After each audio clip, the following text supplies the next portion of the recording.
sa mga asawa pong lalaki, sa mga tatay ng tahanan.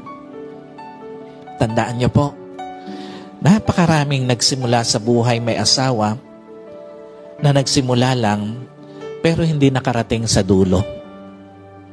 Napakaraming nagsimula ng 2023 na magkasama pero ngayong 2024 hindi na magkasama.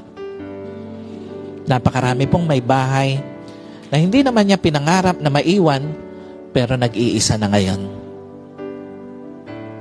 Again, sa lahat po ng mga asawang lalaki dito sa physical service, sa online service, at sa mga makakapanood ng video na ito, kung meron man pinakamagandang simula at katapusan ang 2024, mag-stay ka sa tabi ng iyong asawa hanggang sa huli.